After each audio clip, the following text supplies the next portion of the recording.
de uma forma simples, que verdadeiramente a gente possa entender e obedecer a Tua palavra. Nós não estamos aqui, Pai, em nome de Jesus, para ouvir palavras de homem. Nós queremos ouvir, Pai, aquilo que o Senhor tem preparado para nós essa noite através do Teu Filho. Que o Senhor possa, em nome de Jesus, abençoar a vida dele e trazer, Pai, todas as suas memórias, aquilo que verdadeiramente ele tem preparado. Assim nós louvamos e te agradecemos no nome santo de Jesus. Amém? Deixa sentar, igreja, que paz. Eu lembrar aqui do pastor Rosildo, né? Eu não sei se ela está feliz, pastor, dos 32 anos, mas eu estou. Estou, né? De ter conhecido, né? De ter gerado essa família, né? Uma família, nós somos 4. Temos nossos problemas, que nem toda família tem, mas somos uma família feliz, né? Feliz porque Deus nos deu esse privilégio de conhecer essa palavra maravilhosa, né? Eu não vou dizer que somos felizes por nada que temos, nada, isso tudo é passageiro, vai ficar tudo aí. Mas eu sou feliz porque Deus me deu essa oportunidade de conhecer essa palavra. E aquele que conhece essa palavra não vai passar. Né? Isso não vai passar, isso vai continuar nas nossas vidas. Nós vamos adorar esse Deus tremendo para todo sempre, né? Amém, igreja? Amém. Eu queria compartilhar uma passagem com vocês hoje no livro de Lucas. Eu gosto sempre de Lucas, né? Eu sempre busco mensagem de Lucas. Eu não sei porquê, mas sempre é um evangelho que eu gosto muito. Olha, caiu em cima aqui do que eu estava buscando. Lucas 19, versículo 11.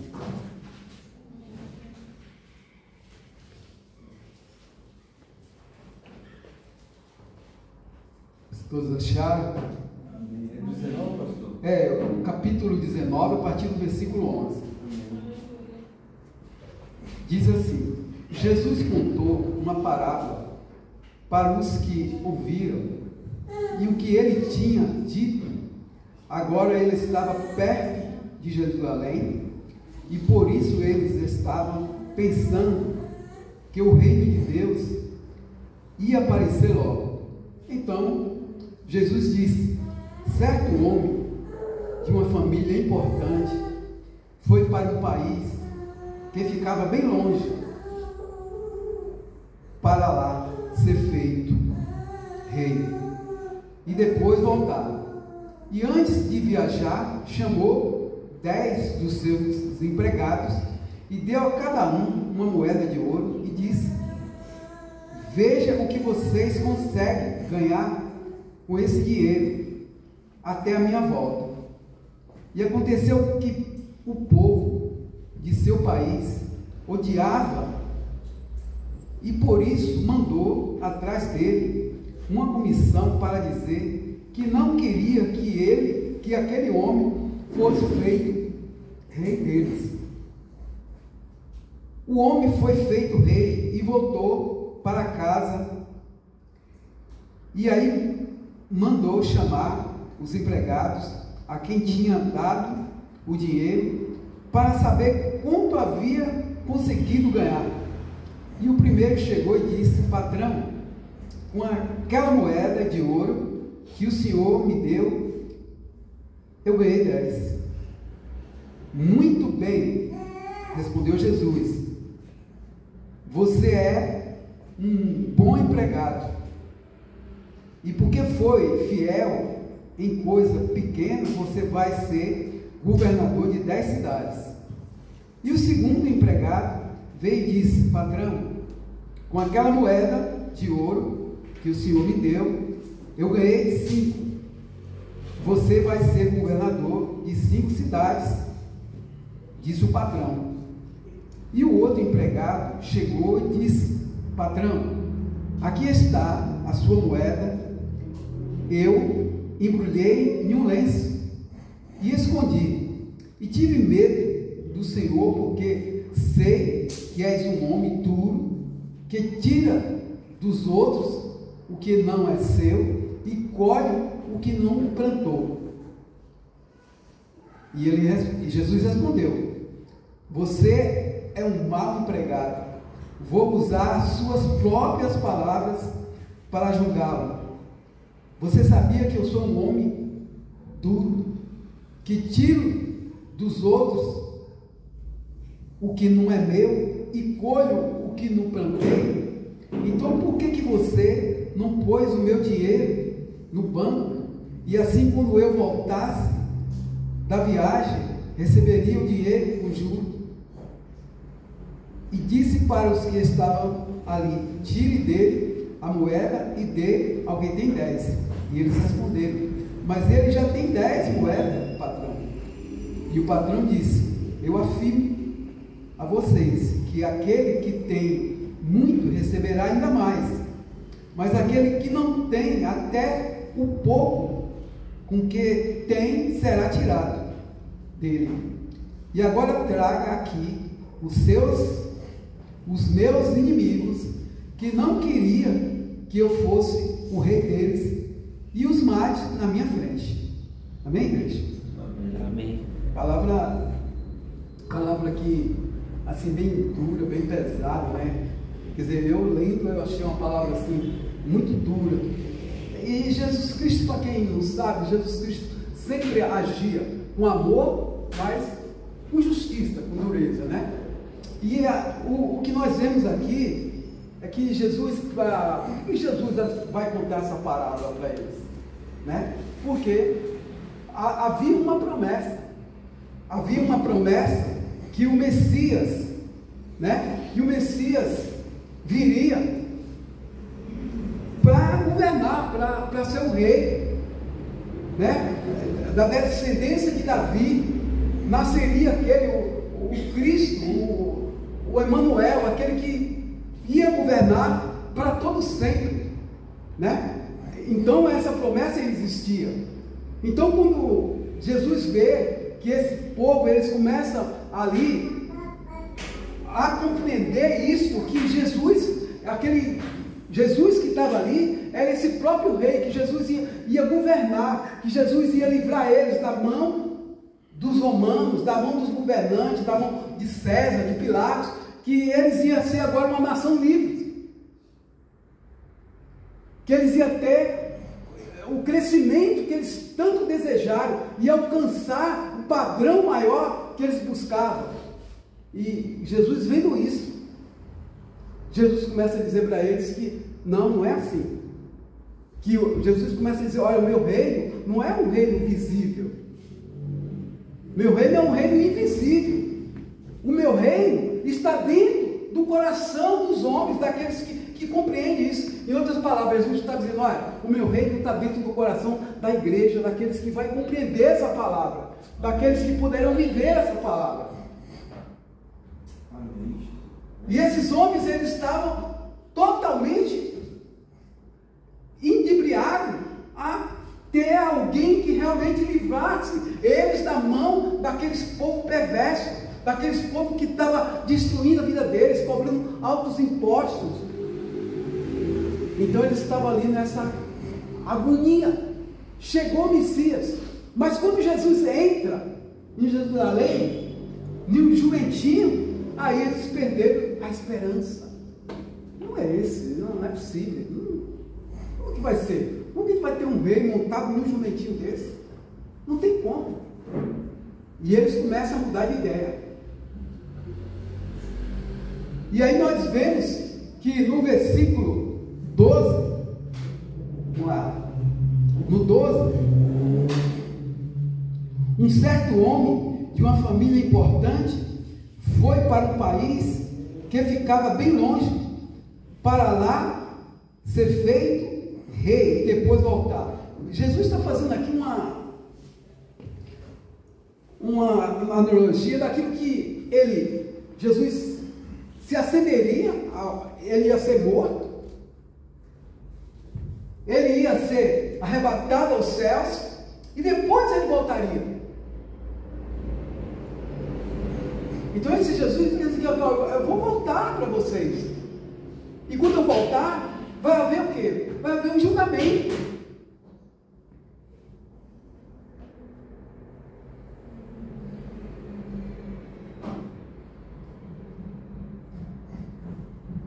Aí no 13 ele disse assim: e antes de viajar chamou 10 dos seus empregados e deu a cada um uma moeda de ouro e disse: veja o que vocês conseguem ganhar com esse dinheiro até a minha volta.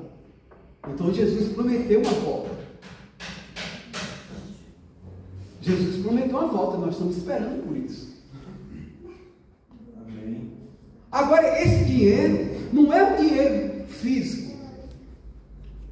Muita gente acha que é um dinheiro, não é um dinheiro físico. Esse dinheiro que Jesus está falando aqui é o dinheiro que Ele deu a vocês, o conhecimento da palavra de Deus, e que cada um de nós devemos semear essa palavra, e que nós devemos granjear vidas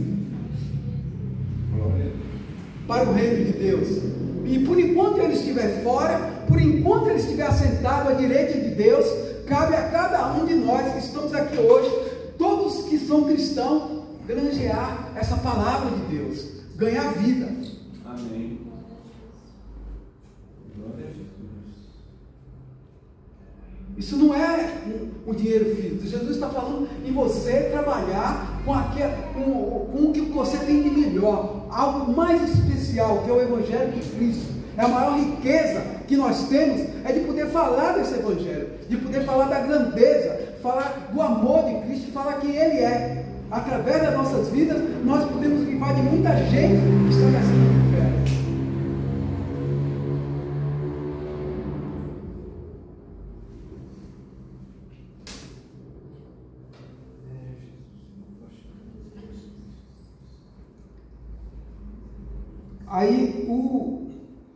Aí quando chega no 14, acontece que o povo do seu país odiava, por isso mandou atrás dele uma comissão para dizer que não queria que aquele homem fosse feito rei dele. Ó, nós vemos isso, né? Nós sabemos de toda a história.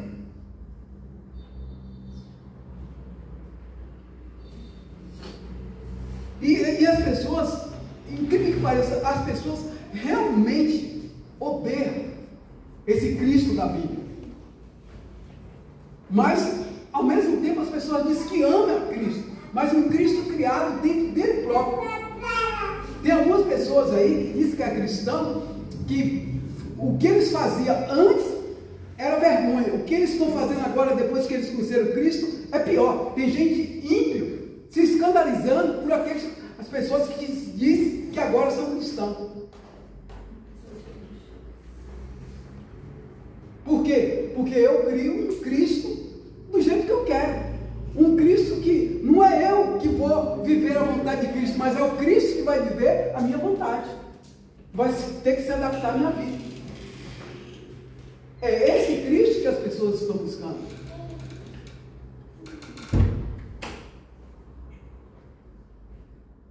E aí, há uma coisa muito séria, porque quando eu olho para essa palavra, eu vejo assim que todos, eu, você, cada um que está aqui, nós odiamos realmente esse Cristo. Se não é pela misericórdia dele, Deus um dia ter iluminado a mente de cada um para estar aqui essa noite, poder compreender um pouco dessa palavra, nós odiamos esse Cristo terrivelmente. Esse Cristo que muitas vezes ele é duro, que ele diz: eu te perdoo, mas você tem que mudar a tua vida. Eu te perdoo, mas agora por diante você não vai ser mais a mesma pessoa. Você vai ser uma pessoa diferente. E as pessoas não querem mudar. As pessoas querem viver do jeito deles.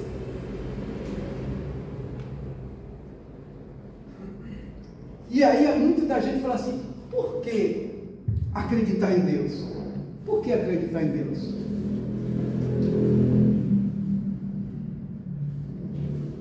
Por que acreditar em Deus? Se quando você acredita em Deus, você na realidade, essa ilusão de acreditar em Deus, você está fazendo, se suicidando na tua própria mente. Você está fazendo um suicídio na tua própria mente, que aquilo que você deveria ser livre para fazer espontaneamente, aqueles que, por exemplo, assim, falam assim, olha, eu posso estar casado e ter outras mulheres, eu posso trair meu marido, mulheres que ficam grávidas, que dizem assim, eu posso matar esse bebê. Todo dia a gente vê isso, as mulheres matando o bebê, as mulheres não querem mais ter filho, querem ter cachorro. Então, as pessoas, agora sim, olha, para quê? Que liberdade é essa? Tira isso da tua cabeça. Você está se suicidando tendo esses maus pensamentos. Não pense nesse Deus, seja livre. Viva a tua liberdade, porque eu vivendo na minha liberdade, eu posso adulterar, eu posso sair com, quer dizer, já adultero, mas eu posso roubar, eu posso profanar, eu posso fazer o que eu quiser, porque não existe Deus para julgar nada. Não existe Deus.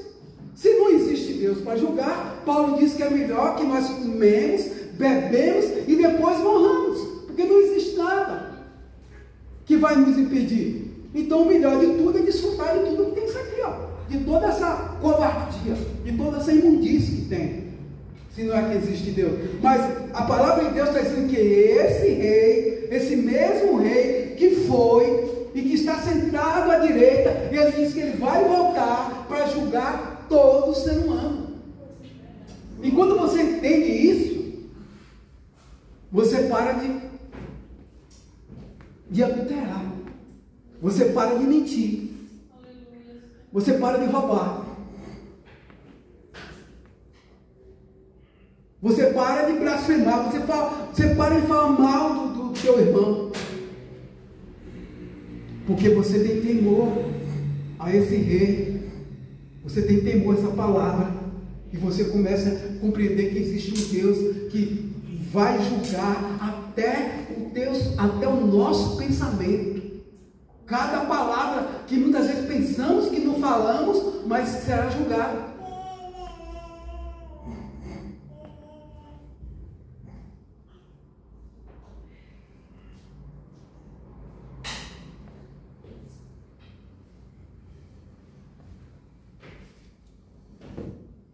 Olha o 15. O homem foi feito rei e voltou para casa. E aí mandou chamar os empregados a quem tinha dado dinheiro, para saber quanto havia conseguido ganhar. E o primeiro chegou e disse, patrão, ganhei 10, tal. O segundo disse, ganhei 5. Mas o terceiro, ele disse que ele não granjeou aquela moeda. Por quê? Porque ele disse que ele foi temeroso, porque o patrão, ele era o quê? Duro. Patrão, você é muito duro.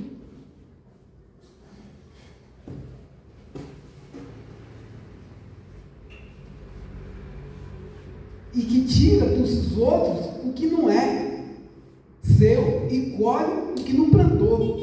E Jesus respondeu ao mal empregado: vou usar das suas próprias palavras para julgá-lo. Olha só. Então, Jesus não vai julgar, muitas vezes, que nem nós imaginamos. Jesus vai usar as nossas próprias palavras para julgar. Está tudo lá escrito.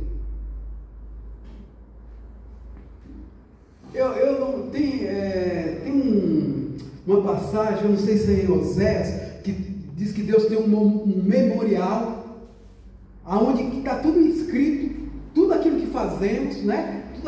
Tudo lá escrito. Então não passa nada despercebido diante de Deus. Não vai precisar chegar a Deus e dizer assim, olha, você fez isso, por isso. Não, está lá. Já está lá o que você falou, já está lá o que você fez. Então ele está dizendo, você é mau servo. Por que você é mau servo? Você é mau servo porque você mesmo, você está dentro da igreja. Você é um crente carnal? Não, você não é um crente carnal. Você é simplesmente um crente falso. Porque você está ouvindo a doutrina. Você está aqui, você está ouvindo a palavra de Deus. todo dia alguém falando dessa palavra de Deus, mas quando você sai daqui, você se torna uma pessoa mundana. Eu vivo aquilo que eu quero, porque não tem ninguém que manda em mim, mas eu sei que não tem ninguém que manda em você, mas existe um Deus que vai julgar.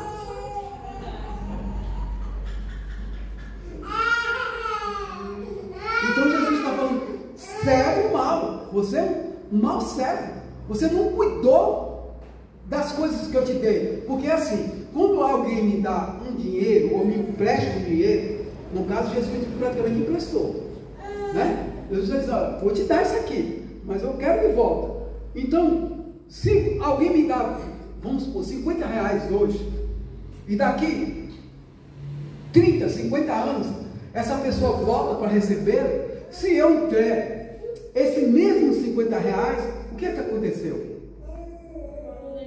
Foi defasado. Ele devolveu o dinheiro. Não, foi defasado, pastor. Ele não devolveu o dinheiro. Sim. Então Jesus está dizendo, olha, na realidade você está me devendo e você vai ter que pagar. Você vai ficar a tua vida inteira, você vai ficar no inferno e você não vai conseguir pagar isso que foi dado nas tuas mãos.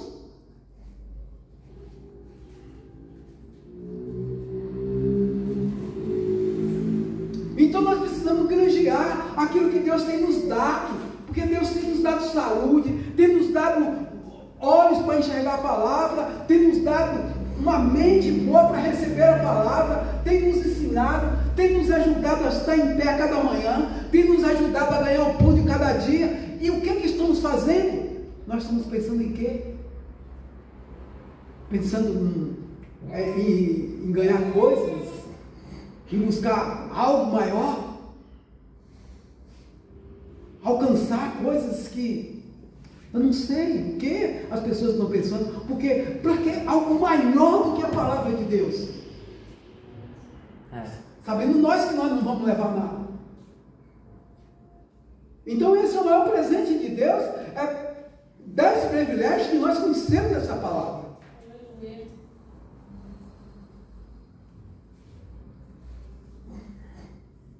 Então Jesus diz que essa pessoa é uma pessoa má, é uma pessoa que não sabe trabalhar com aquilo que foi entregue na mão dela, e será julgado, será condenado por isso.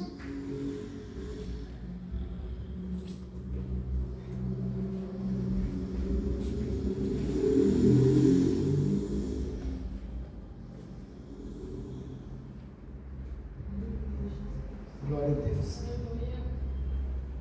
E muito bem respondeu ele: você é um bom empregado, porque foi fiel. Não, esse aqui já passei para outro aqui. Eu queria falar só do empregado mau, né? É o 22.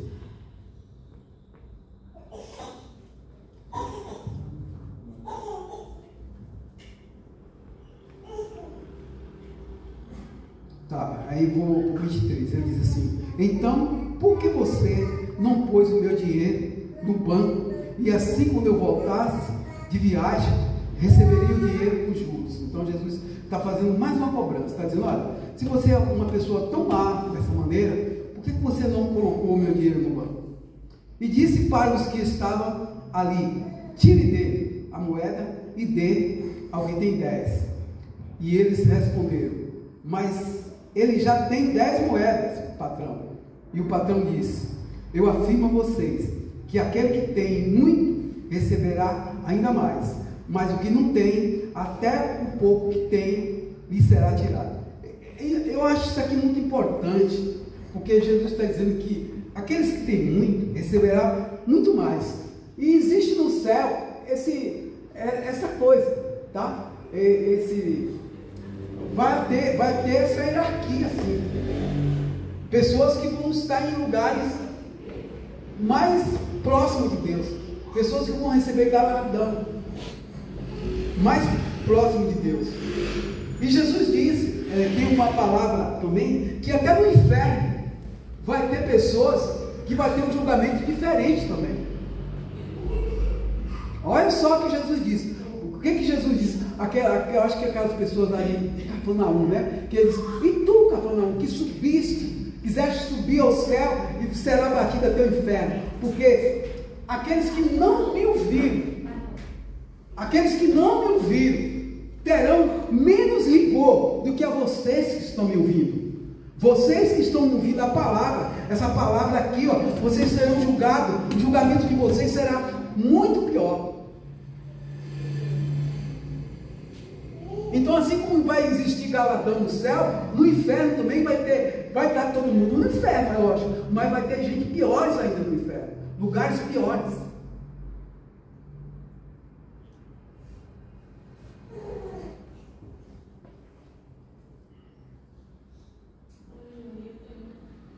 Aí ele disse assim, ó, eu afirmo a vocês que aquele que tem muito receberá ainda mais, mas o que não tem, até o pouco que tem lhe será tirado. E agora traga aqui os meus inimigos, isso é o 27, que não queria que eu fosse o rei deles, e os mate na minha frente. É muito, esse versículo para mim é algo assim tremendo, porque aqui nós vemos a ira de Deus. A ira de Deus, que muitos por aí pregam, né? Pastor, você está de brincadeira, Deus não é assim. Como que você vem falar que Deus manda matar alguém? Tem uma igreja aí que chama Amor e Graça. Se falar isso na frente deles, você chama eles para briga, porque eles falam que Deus, que não, rapaz, de onde você tirou esse Deus? De onde você tirou esse Deus irado? Né? Não, Deus que não pune. Não, é um Deus de amor, um Deus que te faz bem, que pega você no colo, que quando você está doente, Ele te leva para a tua casa, para a tua cama, mas a palavra de Deus não é bem assim. Olha o que Jesus está dizendo: matem todos na minha frente. E aí você volta lá para o passado e você pega na época do dilúvio. Quantas pessoas sobreviveram ao dilúvio? Quantas? 8 pessoas. E morreram. Quem morreu naquela época? Morreram só os velhinhos? Morreu o quê? Crianças que tinham 2 anos de idade? Crianças com 6 meses amamentando? Senhoras? Pessoas jovens? Morreram sim, morreram todos, né? Agora pergunta, quem matou? O próprio Deus. Então Deus, Ele, lá em Deuteronômio 15, 32, pode pôr aí, Mateus, para gente ver o que está escrito? Acho que é 15, 32, se não me engano. Vamos ver, Jesus. Não tem o verso 32. Não tem? Como que fala? Não. Fala sobre o quê? Eu mato, eu dou a vida, né? Não é Isaías 45? Não, é Deuteronômio mesmo. Não, Deuteronômio, peraí, eu acho aqui. Deuteronômio 32, 39. Vamos ver se acha agora.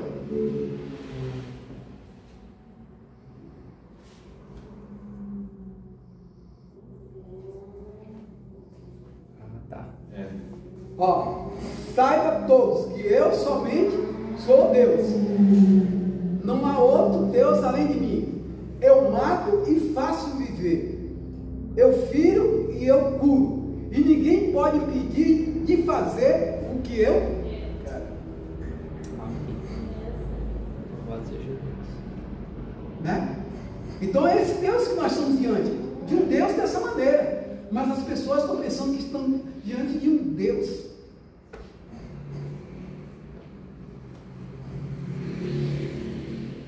que não pode punir.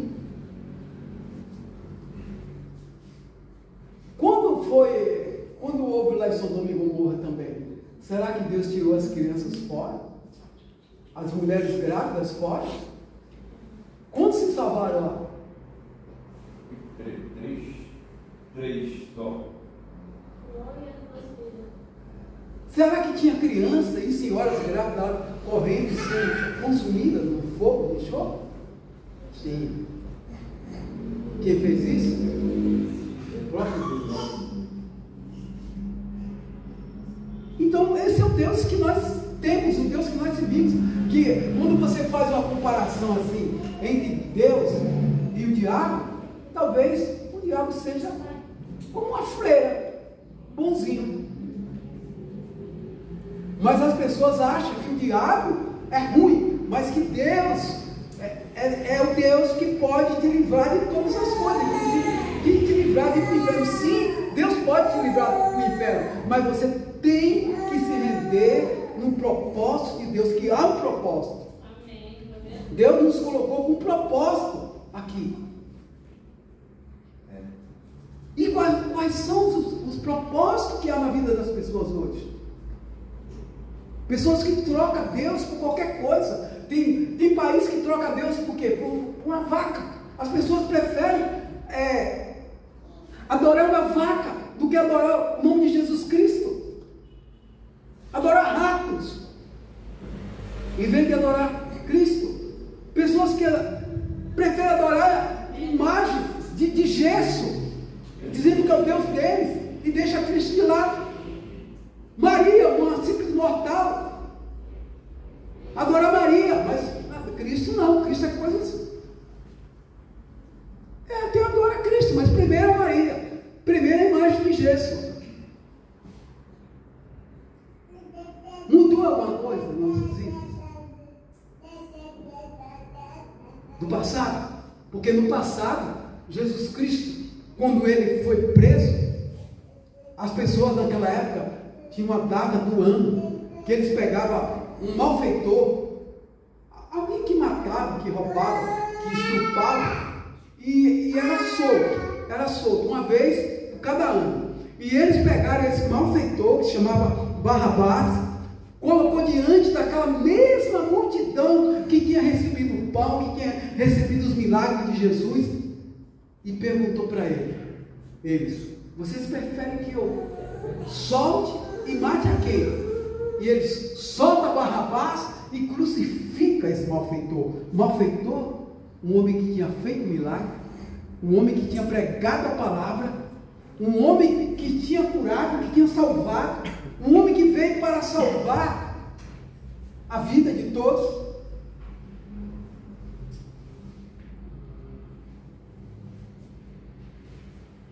Eles preferiram matar a um justo e soltar a um homem terrível, aquele homem condenado. Esse homem somos nós. Nós, sim, o conhecimento da palavra de Deus, nós fazemos as mesmas coisas que eles fizeram lá, nós vamos fazer, nós vamos continuar fazendo, se Deus não tiver misericórdia nas nossas vidas, de alcançar mente e coração de cada um que está aqui essa noite. Nós somos mal por natureza. Nós nascemos da prostituição, do adultério, do pecado, e nós estamos aqui hoje. E quando nós estamos aqui hoje diante da palavra de Deus, que nos faz compreender isso, que nos faz justos em Cristo Jesus pelo seu sangue. Aleluia. Aí muita gente não compreende, muita gente prefere não ler a palavra, muita gente prefere deixar ela de lado e dizer: não, isso aqui não é bem assim que eles estão falando.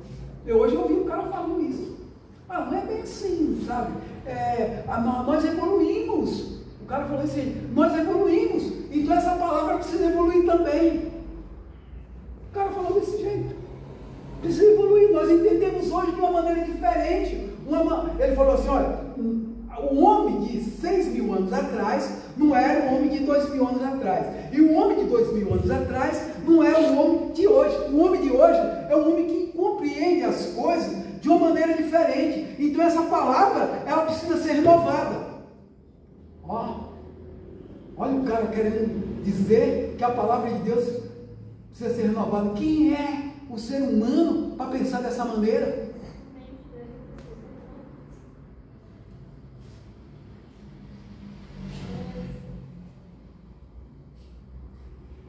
Então nós estamos diante aqui, gente, de um dilema grande, de um rei que partiu, mas esse rei vai voltar, vai julgar, todos nós vamos estar diante dele. E se você não se arrepender, se você não tiver um coração aquebrantado, certamente o teu nome não vai estar lá naquele memorial. Você vai estar lançado no inferno.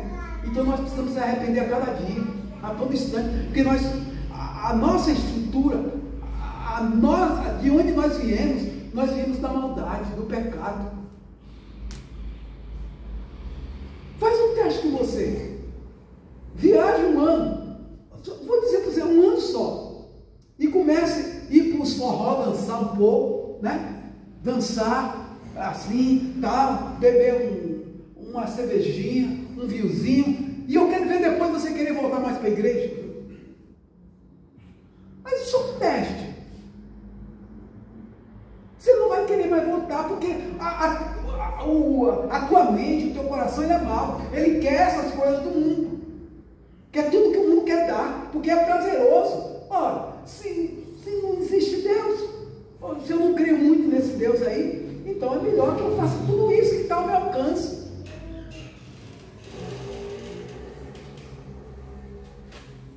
E é exatamente isso que 90% ou 95% da população do mundo está fazendo. Tudo isso. Esse Deus de vocês é um Deus de ilusão, é um Deus criado pela mente de vocês. Vocês estão suicidando a sua própria mente. Você deveria mudar isso. Quer dizer, em vez de vocês suicidar a mente de vocês, suicida esse Deus e vocês vivam o presente. Porque se eu suscitar o meu Deus, eu vivo o meu presente, então eu vou poder fazer tudo o que eu quero. E não tem ninguém para condenar. Nada vai condenar minha mente, porque eu sou livre. Engano total do ser humano, porque esse rei vai voltar. Esse Deus é justo e ele julga. E todos aqueles que foi dado, quando Jesus fala de dar moeda, de granjear, Jesus não estava falando com o mundo, Jesus estava falando para crentes. Jesus está dizendo a vocês que são meus escolhidos. Vocês têm aqui, cada um de vocês tem uma moeda, você vai granjear essa palavra, você vai falar do meu amor, aonde você estiver, na tua escola, no teu trabalho, dentro da tua casa, aonde você estiver, você vai viver, não a tua vida mais, você vai viver a minha vida agora, porque aqueles que têm Cristo não vivem mais a própria vida, vivem a vida de Cristo, então você vai viver minha própria vida agora, e você renegar isso, e está dizendo que você é um mal sério, e que você vai ser jogado fora. Essa é uma palavra muito dura, mas que é verdadeira. Nós temos que crer nisso, nesse Rei Todo-Poderoso. Amém, igreja? Deus abençoe. Obrigado pela oportunidade.